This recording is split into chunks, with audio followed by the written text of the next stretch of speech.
Attention mga SSS members and pensioners, sa Lunes pa, April 6, 2026, ang SSS pwede na dito. Mga benepisyo at serbisyo, maaari nyo nang makuha. Mamaya-maya pag-uusapan natin. Hello mga ka-vlogs, welcome dito sa aking YouTube channel. Magandang araw po sa lahat ng mga manonood. Saan po kayong dako sa mundo? Kumusta mga ka-vlogs?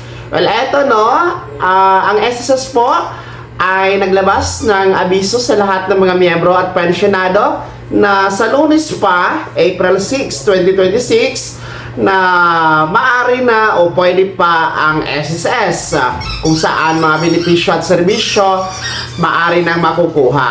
Well, base po sa inilabas na anunsyo at ayon sa Proclamation number 116 ng Malacanang Palace ay diniklara nga po no ang long weekend dahil nga po dito sa mahal na araw.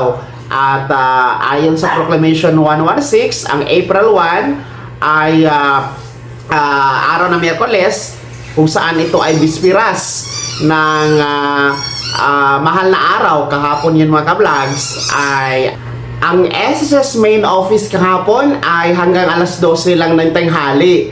At yun po ay naka-work from home, samantalang ang ating mga SSS branches and service office nationwide ay hanggang alas 12 lang din po ng tanghali kahapon at naka-skeletal workforce yun mga ka-vlogs. At ngayon nga, araw ng Huwebes, April 2, 2026 ay Holy Thursday. So regular holiday po ito. And bukas, April 3 ay Holy Thursday o Biyernes Santo. At regular holiday din po ito mga ka-vlogs ayon sa Proclamation number 116. Well, ang Sabado po, April 4 ay Black Saturday po yan. Of course, wala pong pasok ang ahensya ng gobyerno at mga opisina nito kabilang ang SSS. At ang April 5 naman, araw ng Linggo, ay yan po ay Black Saturday mga ka-vlog. So wala din po tayong pasok dyan, no? SSS main office and branches.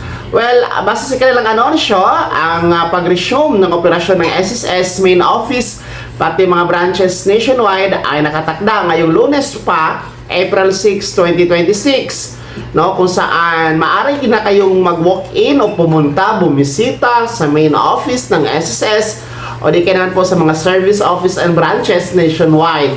Kung meron kayong mga gustong i-claim na mga benefits, mga inquiries, gustong i-process, ay maaari kayong magsadya na ngayong Lunes sa mga branch ng SSS dahil pwede na po ang SSS na magbigay ng serbisyo at benepisyo para sa ating lahat. So, paalala ito, no? Of course, Holy Week ngayon mga ka-vlogs, alam naman natin, ito talaga ay regular holiday and long weekend. Every year talaga itong inaabangan. Kaya po, dapat alam nyo ito dahil baka may magkamali po na pupunta sa SSS branch or main office sa Lunes pa, no? Ang pag-resume ng operasyon April 6, 2026.